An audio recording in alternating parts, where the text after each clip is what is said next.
Okay, so today starts week 2. It's a little bit quieter today, not any rain as of right now. Had crazy amounts of rain yesterday, so I was out here probably 4 or 5 hours, and never really got a chance to even make a video without it raining, so that's why I apologize for the loud background noise yesterday. Today the plan is to button up the turbo kit. There isn't really any reason that I shouldn't be able to finish it. I won't be able to get the subframe back up in the car because I didn't get the oil pan gasket today. Most likely see it tomorrow, I would guess. So I guess finishing up the turbo kit, I'll do a time lapse under the hood here so we can just kind of watch that, go over everything. I don't know if you'll be able to see a whole lot, but I'll record it and see. So yeah, not gonna really BS a whole lot and pretty much just get right to work.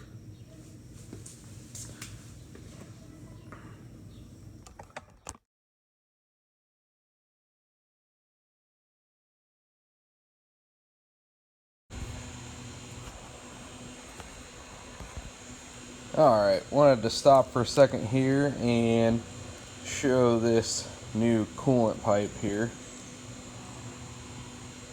A custom piece that fits their water neck off the side of the block that goes down to the water pump. I was kind of concerned in the instructions. This here is the coolant feed for a turbo if you're running a coolant cooled turbo. In the instructions they didn't show this, which just is a little billet plug that'll go in there. So I was really stressing about that, and I was wondering what the heck I was trying to do, because there's the hose that comes off the radiator for the cooler. I believe it's one like trans cooler or something like that. Don't quote me though. But this line, I wanted to check this hose out because I wasn't sure at all, but I found out that hose goes here. At first I was thinking maybe I'd have to loop this one into that line, but it actually is going to go here, and then you just plug this one off, which depending on the space, I may cut it down here and then just put the plug in and clamp it down there. That way this thing isn't just flopping around and getting in the way of stuff. But I wanted to stop at that point because I was kind of concerned. Well, not kind of concerned, I was really concerned. So I just wanted to throw that in here. But they are, even though it's not in the instructions, very thoughtful. Giving you the plug and everything. So still very, very impressed with this kit. No bad words whatsoever.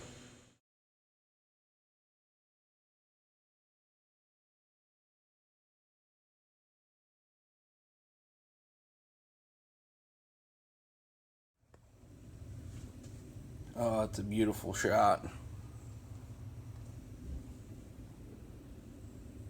Sucks that it's all covered up and hidden.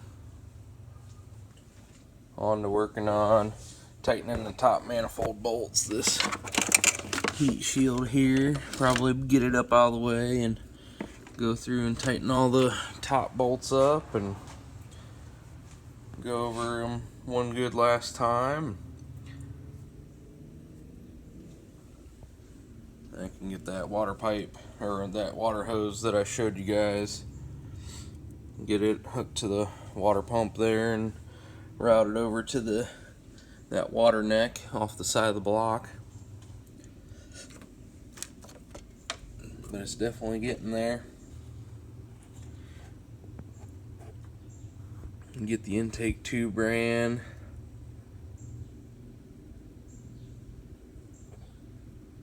Oh, it's so nice.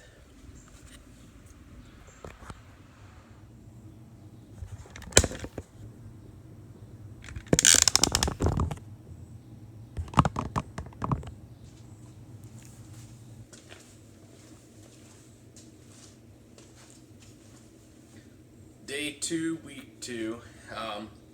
Progress is not as fast as I would like it to be.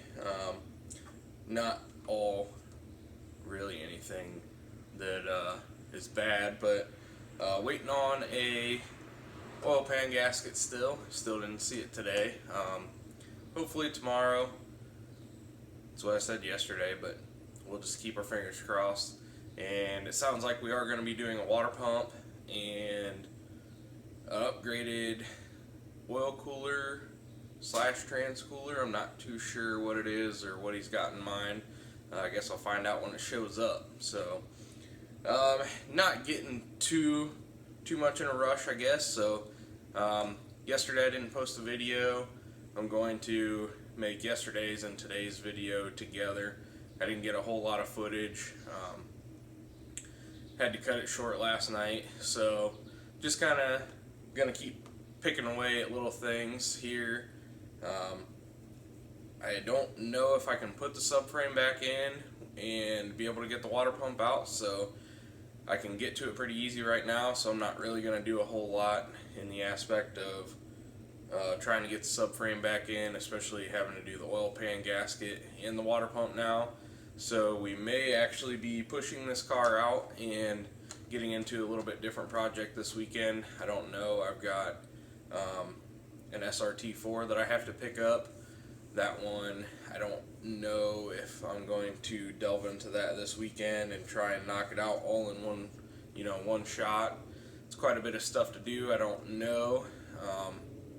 I don't work this Saturday, so I may turn it into a full-on weekend project turnaround for him on that SRT4. That'll be a lot of work, but I don't know, it might be something that I could do in just a weekend and have it ready for him when he gets back from vacation. So I don't know, it's just one of those things. I don't know, I got so many projects that I can do that I just don't know where to start, to be honest. So, and this thing is kind of one of those where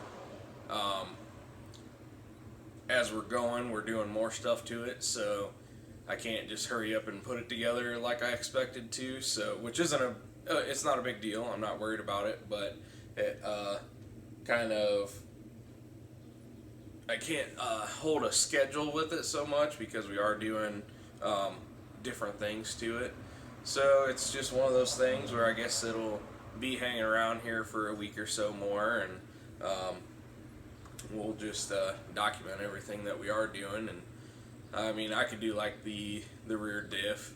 That might be a project for tomorrow, or maybe start on it tonight if I think that I got as far as I can under the hood on this thing. So just one of those things. I'm gonna kind of go play it by ear, I guess, and just keep it going that way as far as I can. Then definitely want to get the maroon Talon in, get it buttoned up. I think a lot of that's going to be probably pretty much time-lapse stuff because it's all putting it together. So maybe highlight a few things. I know I've got to fab some intercooler pipes and fab that exhaust. I think I mentioned quite a few times before, but I'll be able to show those. Not really a whole lot involved, just kind of putting it together and get it running. So definitely a lot of stuff to do. It's just a matter of doing it.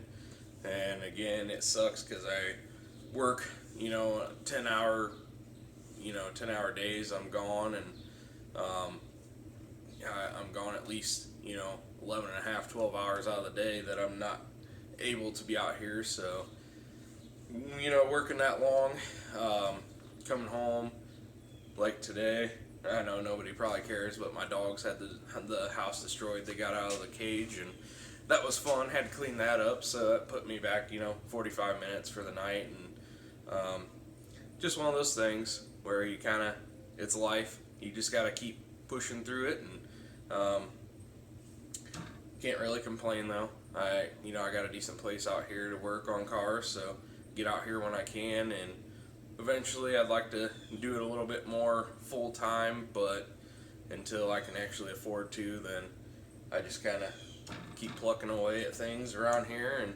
hopefully everybody understands, and hopefully I don't tick off my customers too much, but I think they understand and they're willing to work with me. So keeps it interesting, to say the least. Always busy, always tired.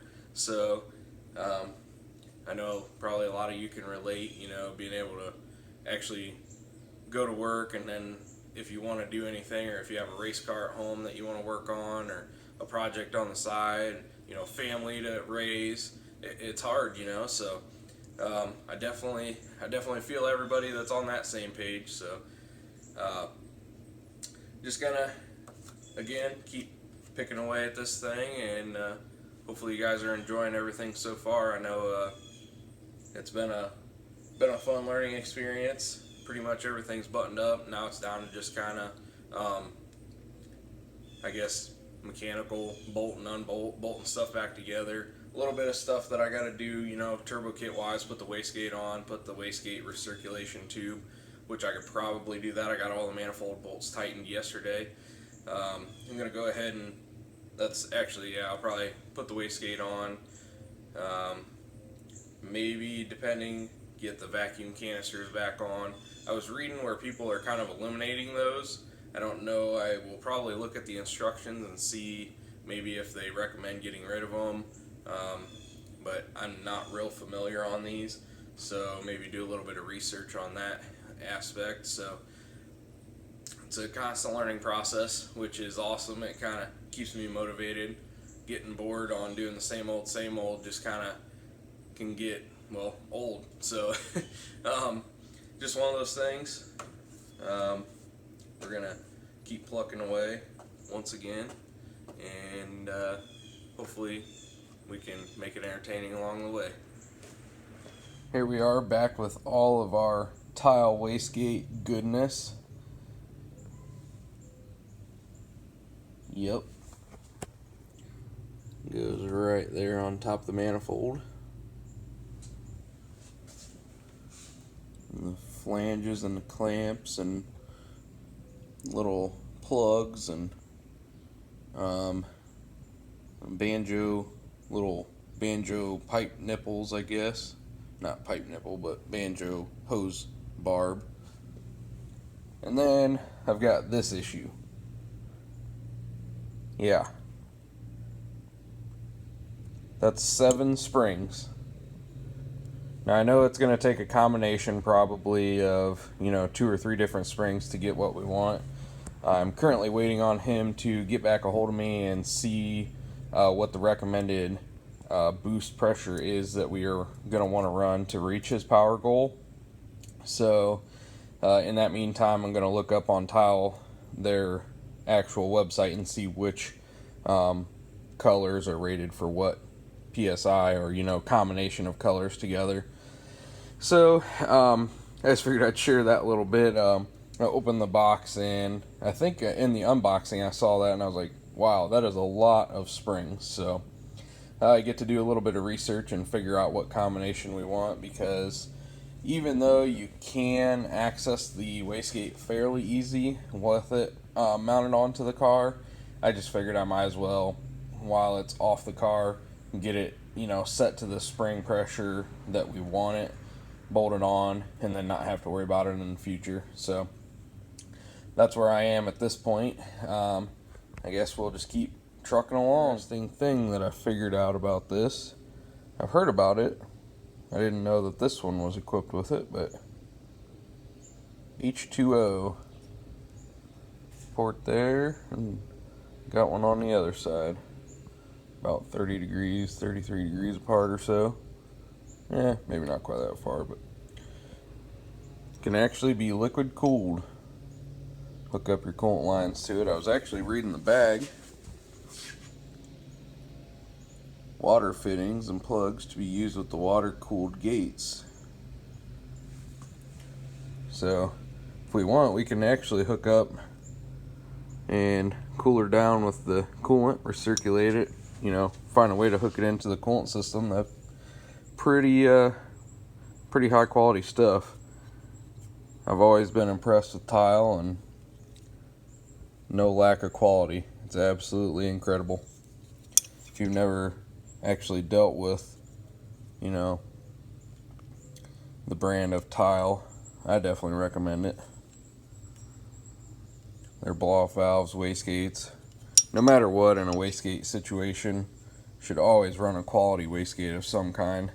We actually ran into an issue with my boss's car running a you know, kind of coming up into the name. I'm not going to name the company, but it was their kind of approved Taiwan knockoff blow-off valve, and it had a little bit of a mismachine around where your port actually seals for your boost controller, or however you're controlling boost. But in his situation, we added the second wastegate because we were already having boost creep issues, and nonetheless one of those sealing washers didn't seal up, because apparently something that they machined on the actual housing itself didn't allow the washer to sit flat, and he didn't catch it until after the engine had already decided to bust the ring land off the piston. So quality is good. Don't ever lack in, or skimp out on a wastegate. That's the way that you're gonna make your engine survive or make it die. So, and then if anybody's not familiar with a wastegate, this is what they call like a fire ring or a sealing ring. Seals into the bottom, lets that valve seal up. So if you maybe are having a boost issue right now, or you just put your car together and it's absolutely not making any boost, make sure that you didn't forget that firing ring, because been there, done that, and it can make you chase your tail if it's your first time using one. So yeah, I wanted to just go over a couple little more things on that. So very, very very nice piece. I am impressed. Here's the combination of springs that we're going to end up using. That will effectively be 1 bar. That is wastegate pressure, should be 14.7 psi.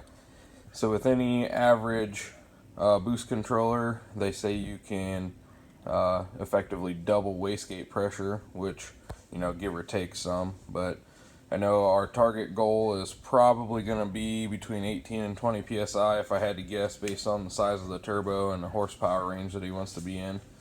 So we're going to start with 1 bar in the wastegate, which the white spring is 0.4, the blue spring is equivalent to 0.4, and the green is 0.2. So that should be 1 bar.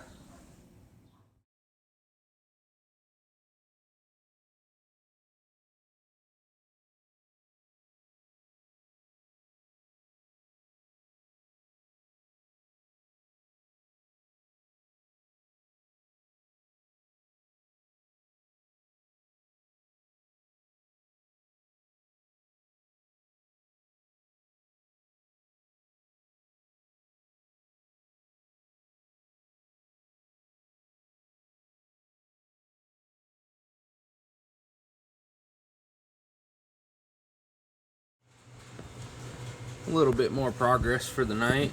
Can't quite tell where it goes down into the downpipe. Kind of see where it wraps around the manifold back there, but wastegate springs are in. Wastegate is on and tight. Downpipe, or the recirculation pipe into the downpipe, is on and tight. The rear, let's see if we can see maybe. I can't quite tell, but back in that corner there, the rear O2 sensor, wideband from the factory, and then the front wideband O2. They do get moved from the downpipes into the manifold, which, if you know, wideband sensors aren't meant for pressure. They do offer a wideband sensor that is meant to handle that excessive pressure inside the manifold. I guess the pressure can throw off the sensor. Certain standalones do use they're able to calibrate, for manifold pressure, so you can run them right off the heads to get a much better accurate reading right out of the cylinder. But I don't believe that the JB4 does that. I don't know for sure. I'm not real familiar with the JB4. However, I do know that there are guys that have issues with this setup, being the oxygen sensors in the actual manifold. So we'll see how long the stock ones last. They're not real terrible to get to be honest, but they are pretty pricey. The actual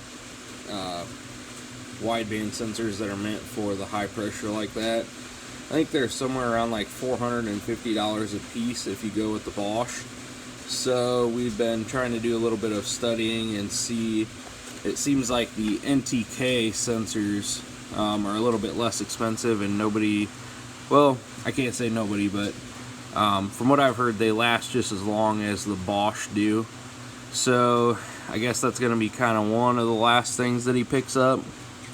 So at least, you know, we'll be able to fire it up and move it around until he actually gets it to the dyno for a tune and everything. So, I mean, we'll be able to still move it in and out of the garage and, you know, move it onto a trailer and whatnot to move it around. But until then, I don't know if they'll try and tune it, or whoever tries to tune it will try with these first.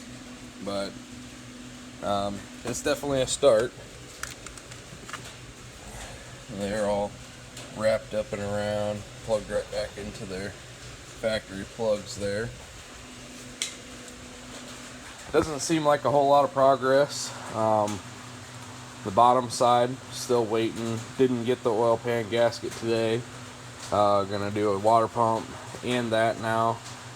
Probably hold off on the intake. I may just stick the intake with the filter and everything and route it for the time being, but I know that I'm going to have to get back in there and get to the water pump.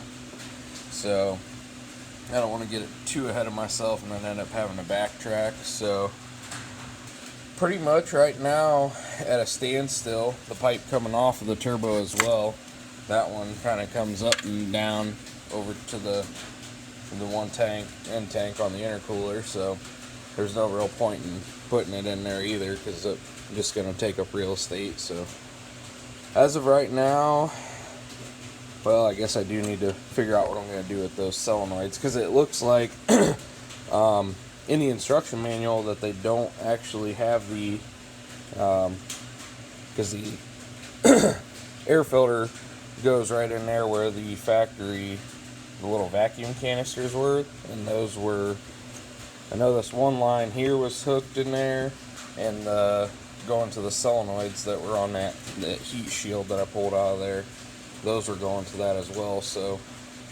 I may need to do a little bit of research or see if he knows what needs to be done in that. So as far as I know, I'm pretty much as far as I can get until we get the water pump. So maybe tomorrow we'll work on the rear diff, see how involving that's going to get. I'm hoping it's not going to be too horrible, but I know how it is when I guess when things are going to go or how they're going to go. They end up being extremely different than I had planned. Kind of like the whole car here, but it is what it is. We're all in the name of doing upgrades and getting everything done while we're in here and while the car is here, because he is about 2 hours away from me, and you know, it kind of gets expensive to trailer the car up and back and forth, and so just plugging away at it. I think I'm going to call it a night for tonight, and we'll venture on into doing some rear differential stuff tomorrow. Later.